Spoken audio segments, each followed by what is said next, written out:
Hi guys, Jordan from P&P Campers. Just going to do your handover video on your Benimar. So if you start over at the back on the passenger side, you've got the toilet cassette, which you need 2 hands for, so I'll just open that up. So you need to basically just need to push both of those buttons in and then it'll release. You've got a freshwater flush there, so you don't have to worry about any separate flush fluid, so that's your pink fluid. To take the actual cassette out, you pull up on this little yellow lever towards you, like so, and then when you actually come to emptying the thing out, turn this out so it's straight, and then hold the yellow button at the back whilst you empty it. And then we have put a little bit of the blue fluid in there, but that's where you put your blue fluid, about a capful in there, and that'll be enough to break down everything. And then to lock it out, push it all the way in, so you hear 2 clicks, top and bottom, pop your key in there, turn it 90 degrees. So this one here is a bit of an obscure example, but it's basically it's an external tap, so a shower, so you can do it for your dog or your shoes or whatever. So that works there. That'll work off the normal pump. So as long as you've got the pump switch on the control panel, which I'll show you in a moment, this here will work. And then down here is your external gas point. So if you had a barbecue, you wanted to hook up there, then you take this little cap off and then turn this 90 degrees, and then you have gas coming out of there, as long as your gas is on at the bottle. And that clips in like that. And then this is exactly the same as the toilet locker, in fact it is a toilet locker. Do that, pop the key in, turn 90 degrees, and then you're locked up. Now because it's a Continental van, you have got this switch here, or this cover here, which again is a bit obscure, but it's for, if you're going Continental and going abroad, then this is good, because it means that you can have an external TV aerial, or as well as a 12-volt plug on the top right hand side there, and a 2-pin socket there. So if you were going to be abroad and you only had access to one of these sockets, then you can go for there. So that's that one there, and then to the right is the more normal English hookup point. So if you were going to go onto a campsite, then you pop your hookup in there, and then you have access to using all of your plug sockets and things inside. The door has got its own sort of retainer down here, but we have also fitted a new one in there, so that's nice and strong in there, so it won't open up when if it's windy. Nothing to show you on this side really, the passenger side, because it's the different style cab, but we've got that won't do anything now because was the rear heated window. This is the hazard lights here in the middle, fog light, your fan setting, heat setting, and where the fan blows the air to. 5-speed manual gearbox, right hand drive obviously, but you got the lights on your left, and your indicator, and then your windscreen wipers and washers on the right. And both of the windows are electric for the windows there. So we've got, look under the bonnet, we've got the washer fluid reservoir here. Engine coolant goes in here, that's a sort of overflow. Engine oil goes in here through this cap, and then you check it from the dipstick down here.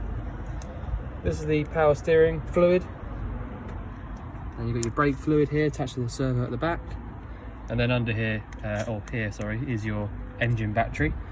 So that actually looks like a reasonably new one because it's a Power Max, so should have plenty of life in that.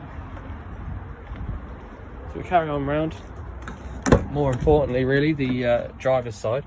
So I'll just show you underneath. You've got this one here, which is your steering wheel adjustment, and then to the left there is your bonnet release.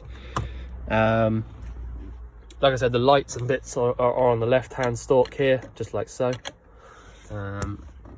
And the headlight adjustment is electronic and it's here.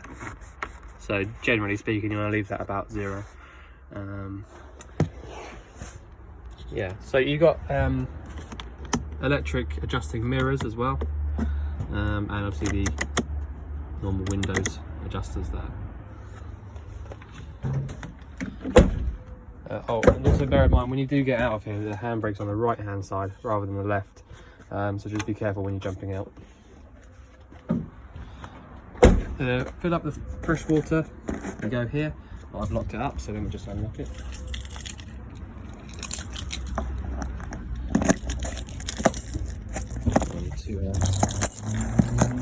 So I just held it and then turned it 90 degrees to the left, and now if I push in and round, that should pop out, like so. And then in and round to the right, key back in, turn it 90 degrees while I was holding it, put it out, and it just spins. Also here, before I forget, the waste drain is underneath here, but it's electronic and it goes from the control panel, and I will show you how to do that in a second. Right, so the next one, we've got a nice big gas locker. So you've got a full 6 kilo propane bottle in there, but you've got more than enough space for probably 2 13 kilo propane bottles, but definitely 2 6 kilo bottles. Yeah, really tall, big locker, which is sort of normal for the Continental vans, because lots of it is just on gas. But anyway, so you got the 6 kilo bottle in here, new regulator, new bit of hose, which is dated September 2019, but it is new, it's just straight from our garage. So to turn these bottles on, you need to go around to the left, so anti-clockwise, and if you remember to go all the way on when you're turning it on, and when you come back to turning it off, you can only go one way. All right, so round to the right clockwise is off, anti-clockwise round to the left is on. And that's that. And obviously turn this off when you're driving. This here, I've got it on at the moment, so just I can show you, you got your hot water. This is your boiler vent. So if you had anything, you know, on like the heating or the hot water, you feel hot air coming out here, and you can see water starting to accumulate at the bottom as well, which is normal. It's just basically steam coming out from where it's burning in the inside. So yeah, so if you want to make sure that you've doubly checked that you've got your heating on or your hot water on, pop your hand down here and you can feel heat coming out pretty much straight away. Right, this locker at the back here is brilliant, really, because you've got a gap right underneath that goes all the way across, so you could put anything like windbreakers or whatever, you know, anything's going to fit down there. Really lovely use of space there, actually. So to the right, obviously more importantly, we got your boiler and the boiler drain. So the way this works is it's an automatic dropout. So if the temperature got below, I think it's around sort of 3 or 4 degrees, then to stop the boiler from freezing up and basically cracking all the pipes on the inside, it will drop this out like this. All right, I'm not going to do that because I've got it on, but that's just dropped a load of water out underneath. And so what some people do is they put pegs around them and things like that. I wouldn't really advise you to do that, because it's trying to save you a lot of money by not, you know, letting it freeze up on the inside.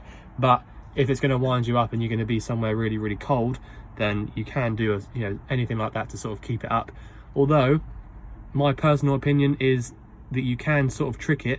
So if you put the heating on, because you don't really need any water in there for very long, if you put so if this is dropped out, and it, basically if it is below the temperature where it's going to drop out, then it won't stay up. Okay, if you try to pull it back up, it won't stay up.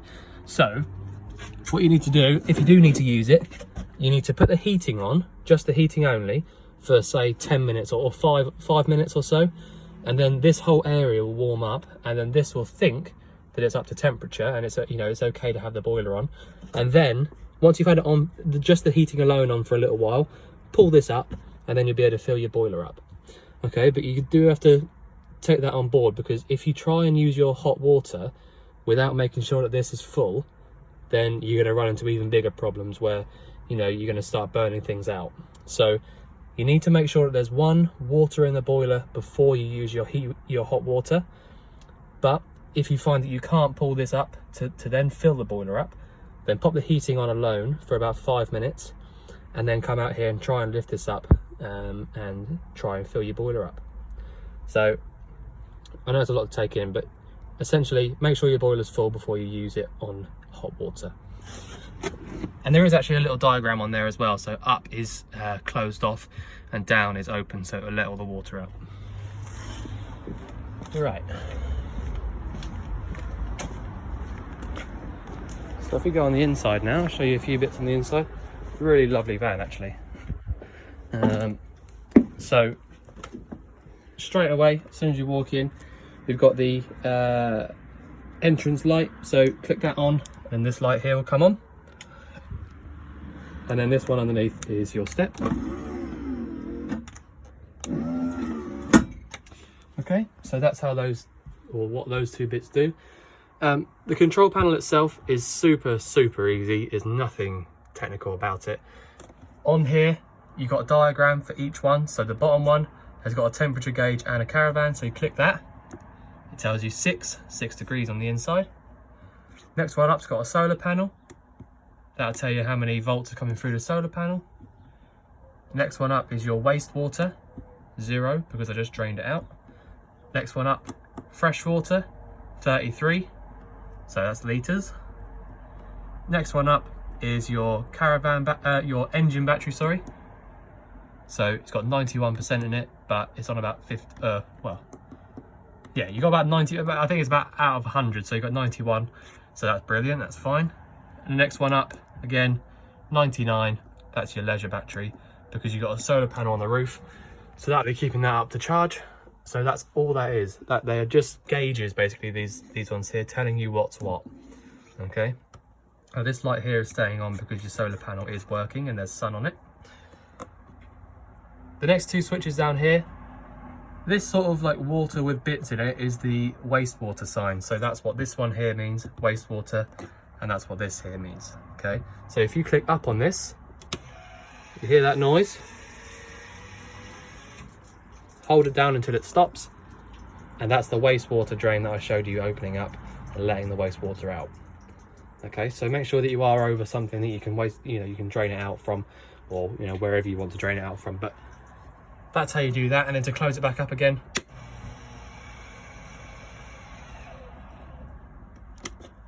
that's it. That's all there is to it. So that's how you drain out your waste. And then the switch to the right, I've got it on at the moment, so I'm not going to turn that off, but that is your water pump. So that's all you need to do. And then nicely laid out, you've got your fuses under here telling you exactly which one does which. Okay, so that's it. So that's the whole sort of control panel 12-volt part. And then on the right, you've literally just got your MCVs and RCDs. So if you find that you put a dodgy socket into one of your dodgy plug into one of your sockets more like, then you'll find that one of these two will trip. And just come back to here, switch it up, and then you're good to go. It will probably be this one actually. Okay, yeah, so that's that sort of control panel there. And on the left hand side here, we've got your boiler settings, so your hot water and your heating. So at the moment I've got it on 40 degrees hot water, so that's why I've got heat coming out of the vent outside. If I switched it up, then the water will now be trying to heat up to 60 degrees. And then this dial here is essentially just how powerful or how much juice you want it to use, how much gas, sorry. So if I now turn this down to the middle, that's now turned itself off, the flame has dropped out. And if I go down one more to the flame, that is heating only, okay? And that's just on gas, right? So heating only at the moment. So like I said, if you find that you can't fill your boiler up and then that little pulley lever down there, red button won't stay up, then this is what you need to do. Pop it down to just the flame, leave it for 3, 4, 5 minutes, and then go back outside and try and pull that up, and it should stay up. All right. Once you've done that, you need to have your pump on, but you need to come here to your tap, and this is very important, probably the most important thing you can do. Come to the tap and turn the lever around to the left hand side, which is hot because you've got the little red bit on there, and pull the tap. And just make sure that 1, the pump starts running, which you can hear, and 2, that you don't get loads of air spitting, spurting, all over the place. Make sure it comes out nice and evenly like it is now, okay? And I can feel already that's already starting to get warm, okay? In fact, it's nearly hot. Probably see the steam coming off it. So turn it off, make sure the pump runs off, which it has, and then you're good to go with using your hot water. Okay, so you can only use your hot water once you come to the tap and make sure that there's no air in the system. And if that button down there was down and it was totally empty, then it'd probably take 2 or 3 minutes of having the tap up like this until it starts coming out just like it was then. Okay, so don't worry about that if it does start taking a little while. Now I've got the heating on its own on gas. If I now go down to the very bottom one, the boiler is now trying to heat the van up and heat the water up to 60 degrees. Okay, so the flame means heating, the squiggly line and the numbers means hot water. Okay, so let me just turn that off. So that's totally off now. Okay, that's all there is to it. Now the next one on the left, the green switch, that is your hot water on electric. Okay, so it's literally one switch and it won't work because I've got no hookup plugged in. Okay, so if I plugged in a hookup cable to that little switch out there, I would come in here, and if I wanted to heat the water up, obviously after I've made sure that it's full, if I wanted to heat the water up just via the mains, I'll click that down and it'll shine up green, and then leave it half an hour or 40 minutes or so, and then you have boiling hot water, or not boiling hot, but very hot water, just via the electric hookup.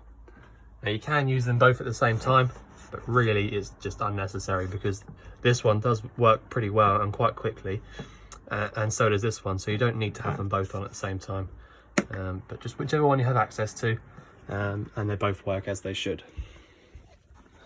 Next thing along, we've got the microwave, which has been checked on the hab check, but again that'll only work when you've got your hookup cable plugged in. Pop that across. So you got a 3-way fridge, but it's an automatic energy selector fridge. That's what AES stands for. And all you've got really is the on and off switch and the temperature setting. So you can leave that up at max if you like. So it could not be any simpler, if I'm honest. All you need to do, so what happens is, I'll switch the fridge on. It's already on at the moment. It's lit up on gas right now, as it should be, okay? But all I've done is switched it on, okay?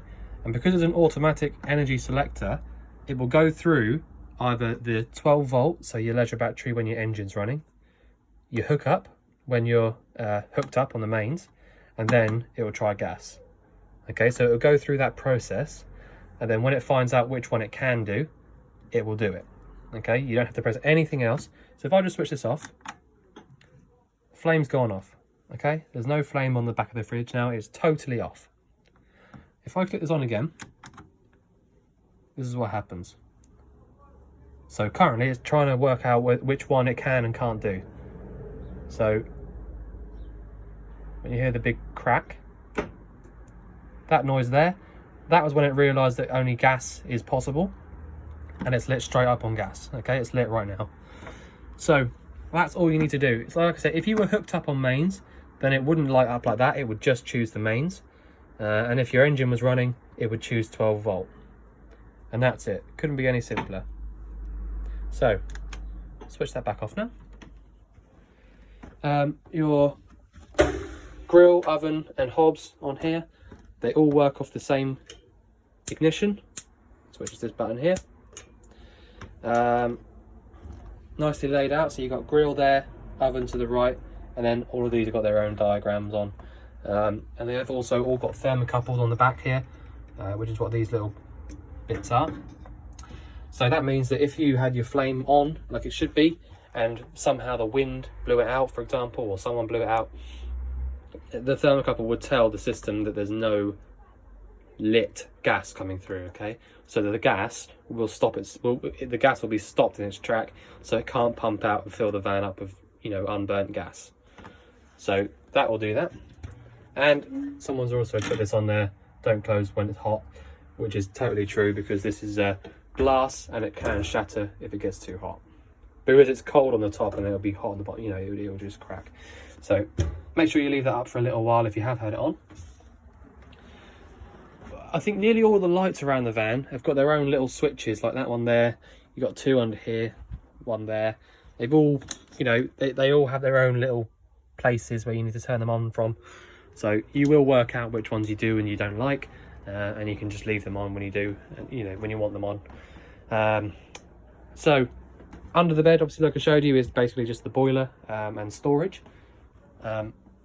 These sort of skylights here work by just twisting this on the left, and that opens it up all the way. And then if you go all the way back down again, you then can use it as a fan as well. So if I click like that, and you get a fan. So yeah, that's how that works, and I'll just close it down again. Your bathroom is nice and easy. You got exactly the same kind of mix of taps, so you got left for hot, right for cold. Toilet is a fresh water flush, like I showed you on the outside. So if I press this blue button at the back, with the pump button on, that is, flush fluid comes down. And just bear in mind that they do splash a little bit when you flush them.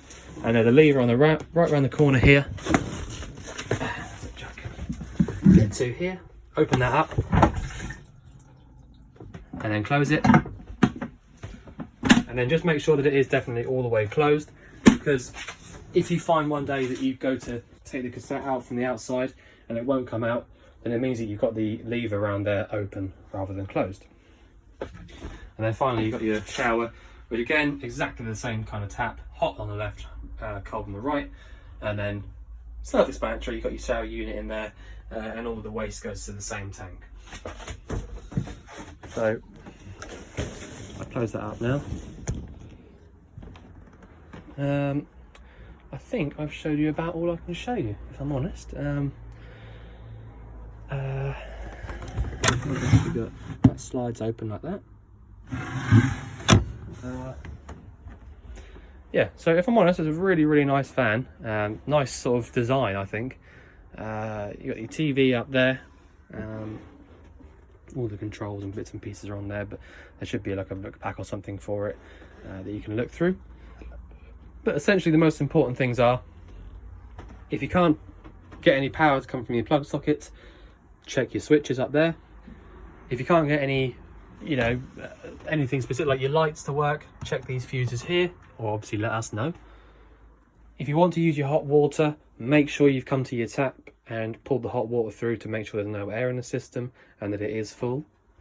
And if you want to pull the little lever up down there in order to get hot water to stay in, then use your heating first alone, just for 5 minutes, and then try and pull it up afterwards. So if you do have any more questions, then obviously let us know and we'll answer anything you need. But I think I've answered everything I can, and we look forward to seeing you soon again at your van. Thanks very much.